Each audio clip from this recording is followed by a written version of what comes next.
দর্শক, ইংরেজিতে একটা প্রবাদ বাক্য আছে যার বাংলা অর্থটা এরকম দাঁড়ায় যে আমরা যা খাই আমরা আসলে তাই। Desh Health Center, holistic health care for your family. Be healthy naturally. এর মানে হলো আমরা যদি আমাদের শরীরকে একটা মেশিনের সাথে তুলনা করি তাহলে মুখ দিয়ে আমরা ইনপুটটা দিই। ইনপুট অর্থাৎ আমরা কিছু ভেতরে ঢোকাই। ধরা যাক একটা তেলের মেশিনে আপনি যদি শুকনো নারকেল দেন তাহলে তার আউটপুটটা হবে নারকেল তেল। একইভাবে আপনি যদি সরিষা দেন তাহলে তার আউটপুটটা হবে সরিষার তেল। ওরকম ভাবে আমরা যে ইনপুটটা দেই অর্থাৎ আমরা যে খাবারগুলো আমাদের শরীরের মধ্যে দেই অর্থাৎ আমরা পেটের মধ্যে দেই সেগুলোর উপর নির্ভর করে আমরা কেমন থাকবো, আমরা কতটুকু ভালো থাকবো, কতটুকু সুস্থ থাকবো অথবা সার্বিকভাবে কেমন থাকবো সেটি নির্ভর করে অ্যাবসলিউটলি এবং অনেকাংশে আমাদের খাবারের উপর। এখন আমাদের কি খাওয়া উচিত আর কি খাওয়া উচিত না এগুলো নিয়ে অনেক তথ্য আপনারা ইন্টারনেটে পাবেন। আমি আজকে একটা ভিন্ন বিষয় নিয়ে অ্যাকচুয়ালি কথা বলতে চাই। সেটা হলো প্রথমে আসি ডায়েট নিয়ে। আমি একটা কথা খুব স্পষ্টভাবে বলতে চাই, ডায়েট বলে কিছু হয় না, ডায়েট বলে কিছু নাই। অনেকেই বলেন যে আমি ডায়েট করি, অ্যাকচুয়ালি সে ফাস্টিং করে অথবা কিছু সিলেক্টিভ খাবার খায় অথবা বাদ দেয়। তো এই ডায়েট কোনো কমন ডায়েট নাই যে এইটা খেলে সবাই চিকন হয়ে যাবে, এইটা খেলে সবাই মোটা হয়ে যাবে অথবা সবার জন্য এরকম খাবার, এরকম কিন্তু কোনো ডায়েট নাই। ডায়েট হচ্ছে আপনার পেশা, আপনার বয়স, আপনার অন্যান্য রোগ ব্যাধি এগুলোর উপর নির্ভর করে আপনার জন্য যে যে খাবারগুলো উপযোগী সেই খাবারগুলো আপনি খাবেন, নিয়ম মেনে খাবেন। এটাই হচ্ছে আপনার ডায়েট। কোনো স্পেশাল ডায়েট সুস্থ থাকার জন্য দরকার নেই। পৃথিবীর কোনো প্রাণী ডায়েট করে না। একটা মজার ব্যাপার খেয়াল করছেন কিনা জানি না, পৃথিবীর সব প্রাণীগুলো কিন্তু তাদের খাবার আচরণ বা খাবারের যে মেনু সেটা কিন্তু বদলায় না। পৃথিবীর সব গরু কিন্তু একই খাবার খায়। আপনি যদি বাংলাদেশের একটা গরুকে নেদারল্যান্ড নিয়ে যান সেখানে গিয়েও কিন্তু সে ঘাসই খাবে, সেখানে গিয়ে কিন্তু সে পিৎজা বার্গার এগুলো খাবে না কিন্তু, ঠিক আছে? ঠিক একইভাবে পৃথিবীর সব মাছ, সব অন্যান্য প্রাণী তারা কিন্তু সিমিলার খাবার, তাদের যেটা খাবার তাদের শরীরের জন্য যেটা উপযোগী সেটাই তারা খায়। একমাত্র মানুষ তার খাবারের মধ্যে বৈচিত্র্য আনতে গিয়ে এমন একটা জায়গায় চলে গেছে যে আজকে আমাদের সমস্ত অসুস্থতার পেছনে দায়ী করা হচ্ছে আমাদের এই খাবারকে বা ফুড হ্যাবিটকে। ভেজাল টেজাল এগুলো তো আছেই, এগুলো বাদ দিলেও আমাদের যে ফুড হ্যাবিট সেটি আসলে ভেজাল, সেটাও ঠিক নাই। তো আমি আজকে যে বিষয়টা নিয়ে কথা বলতে চাই সেটা হলো যে আমাদের কি খাওয়া উচিত এবং কিভাবে খাওয়া উচিত। প্রথমে আসি খাবারের সময় নিয়ে। আমরা 3 বেলা খাই, আমরা মেইনলি আমরা 3 বেলা খাই। আমরা ব্রেকফাস্ট করি,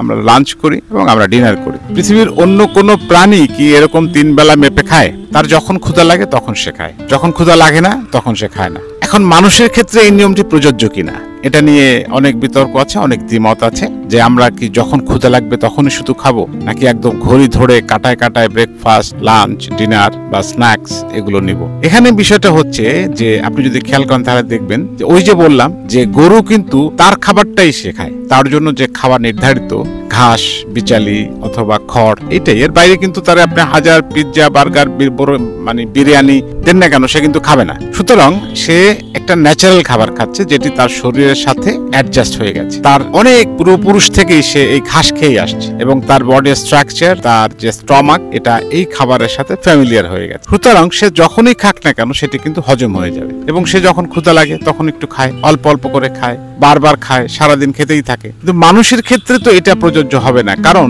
মানুষ তো 100% ন্যাচারাল খাবার খেতে পারছে না। আপনি সারাদিন যদি কাঁচা খাবার যেগুলো আছে, কাঁচা সবজি, কাঁচা ফল এগুলো খান তাহলে আপনি সারাদিন যখন খুশি তখন খেতে পারবেন, আপনার কোনো টাইম মেপে খেতে হবে না। কিন্তু আপনি যখন প্রসেসড ফুড খাচ্ছেন, প্রসেসড বলতে ফাস্ট ফুড তো বর্জনীয় অবশ্যই, আমি রান্না করা খাবারের কথাও বলছি। রান্না করা খাবারও কিন্তু এক ধরনের প্রসেসড ফুড।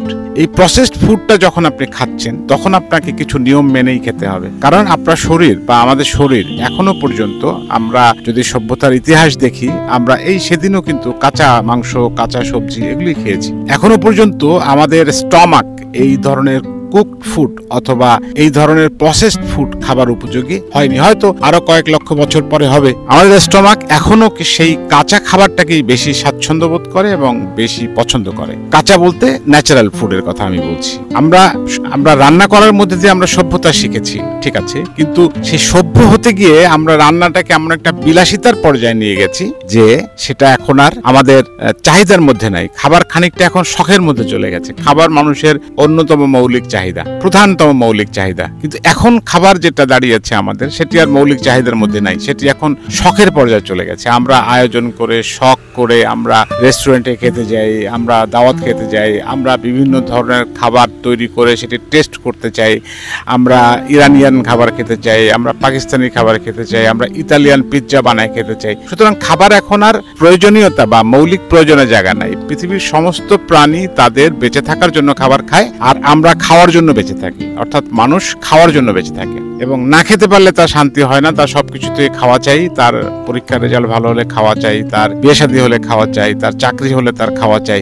এই খাওয়ার কারণেই কিন্তু মানুষের আজকে এত অসুখ বিসুখ যাই বলেন না কেন, এগুলো সবই কিন্তু আমাদের এই ইনপুটের কারণে। কারণ আমাদের ইনপুটটা ভালো না, ফলে আমাদের আউটপুটটা ভালো হওয়ার কোনো সুযোগ নেই। সুতরাং আমাদের উচিত হবে যত বেশি সম্ভব, যতটা সম্ভব কাঁচা খাবার খাওয়া, অর্থাৎ ফল সবজি এগুলোকে কাঁচা খাওয়া, না পারলে সিদ্ধ করে খাওয়া। রান্না যে প্রসেসে আমরা রান্না করি, অর্থাৎ তেলকে ফুটিয়ে মশলাকে কষিয়ে যেভাবে আমরা রান্না করি, এটি কিন্তু আমাদের শরীরের জন্য, এবং এটাই কিন্তু ওইখানেই কিন্তু টক্সিক তৈরি হয়ে যাচ্ছে। রান্নার সময় কিন্তু টক্সিক তৈরি হয়ে যাচ্ছে। আমাদের একটা ভিডিও আছে, আপনারা দেখে নিন, যে রান্নার তেল কিভাবে আমরা টক্সিক বানাই। আমরা স্মোকিং পয়েন্ট যেটা আছে তেলের, সেটিকে ছাড়িয়ে গিয়ে কিভাবে আমরা আমাদের রান্নাকে টক্সিক করে ফেলছি। যে খাবারটা আমাকে বাঁচিয়ে রাখবে, যে খাবারটা একটা পিওর খাবার নেচার থেকে সংগ্রহ করে, সেটিকে আমরা বিষে রূপান্তরিত করছি এবং তারপর আমরা সেটি খাচ্ছি। সুতরাং বিষ খেলে সুস্থ থাকার তো কোনো সম্ভাবনা থাকে না। সেই কারণেই বিষ খেয়ে আমরা সুস্থ থাকতে পারবো না। আমাদের সুস্থ থাকতে গেলে আমাদেরকে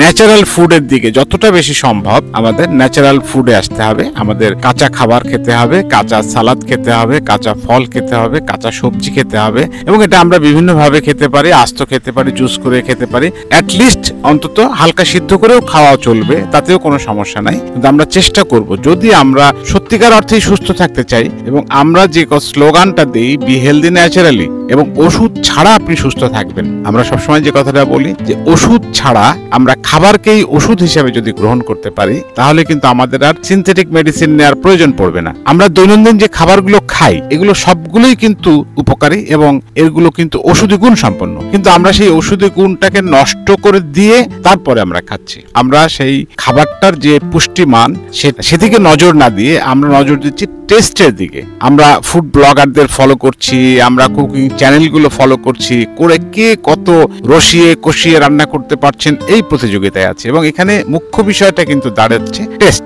আমাদের মুখের স্বাদকে আমরা গুরুত্ব দিচ্ছি, আমাদের স্বাস্থ্যকে নয়। সুতরাং আসুন আমরা খাওয়ার জন্য না বেঁচে বরং বাঁচার জন্য খাই, তাহলে আমরা অনেক বেশি সুস্থ থাকতে পারবো। একটা বিষয় নিশ্চয়ই আপনারা লক্ষ্য করেছেন যে আমাদের দেশে বিভিন্ন মৌসুমে বিভিন্ন রকম সবজি এবং বিভিন্ন রকম ফল পাওয়া যায়। সব সবজি কিন্তু সব মৌসুমে পাওয়া যায় না, বা সব ফল আমরা সব মৌসুমে পাই না। এর যে প্রাকৃতিক কারণ, সেটি হচ্ছে যে আবহাওয়াগত একটি বিষয় এই ফলটি জন্মায়, এবং সেই আবহাওয়াগত কারণে ওই ঋতুতে মানুষের শরীরে যে যে ধরনের ভিটামিন বা অন্যান্য প্রয়োজনীয় পুষ্টির যে ঘাটতি হতে পারে, সেটি পূরণ করার জন্য বা সেই উপাদান সমৃদ্ধ সবজি বা ফল কিন্তু সেই মৌসুমে পাওয়া যায়। অর্থাৎ এখন আমের সময়, এখন আমের যে উপাদান সেটি আমার শরীরের জন্য প্রয়োজন এবং আমার অভাব আছে শরীরে, সেটি পূরণ করতে হবে। আম, কাঁঠাল, জাম, লিচু এই সময়টাতে। আবার অন্য সময় যখন যে ফল উঠবে, তখন সেই ফলটি আমার শরীরের জন্য উপযোগী।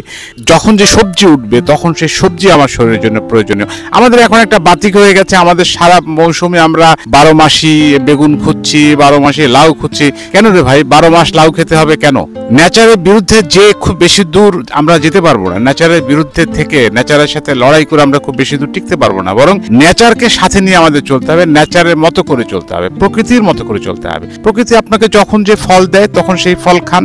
আপনার কি দরকার অন্য ঋতুতে গিয়ে লিচু ফলানোর? হয়তো সেই লিচুতে সেই প্রয়োজনীয় পুষ্টি উপাদান নাও থাকতে পারে। সো যখন যে ফল হচ্ছে বা যে ফসল হচ্ছে বা যে সবজি হচ্ছে, সেই মৌসুমে আমরা সেই সবজিগুলো, সেই ফলগুলো বেশি বেশি পরিমাণে খাবো, তাহলে আমরা সুস্থ থাকতে পারবো। এবং বলা যেতে পারে যে অধিকাংশ রোগকে আমরা প্রিভেন্ট করতে পারবো। এবং আমাদের খাওয়া দাওয়া যত বেশি ন্যাচারাল, যত বেশি সিম্পল করতে পারবো, ততই আমরা সুস্থ থাকবো। ওই যে আগে শুরুতেই বলেছিলাম যে আমরা যা খাই আমরা ঠিক তাই, অর্থাৎ আমরা আমাদের খাবারকে যত জটিল করে ফেলবো আমাদের শরীর এবং মন তত জটিল হয়ে পড়বে, আমাদের বেঁচে থাকা এবং আমাদের সুস্থতা তত জটিল হয়ে পড়বে। আর আমরা আমাদের খাবারকে যত বেশি সহজ সরল করে রাখতে পারবো তত বেশি আমাদের শরীর, মন এবং আমাদের বেঁচে থাকা সহজ সরল হয়ে যাবে। অর্থাৎ আপনি যদি একটা খাবারকে 8-10 রকম ভাবে রান্না করে অনেক রকম মশলাপাতি দিয়ে কষিয়ে রান্না করেন, সেটি টেস্টি হবে, বাট আপনার শরীরের জন্য সেটি উপযোগী হবে না। অর্থাৎ সেটি যদি আপনি স্যুপ করে খান, সেটিকে যদি সিদ্ধ করে খান, তাহলে কিন্তু আপনি অনেক ইজিলি আপনার শরীর সেটিকে কনজিউম করতে পারবে, শরীরের জন্য কষ্টসাধ্য কম হবে।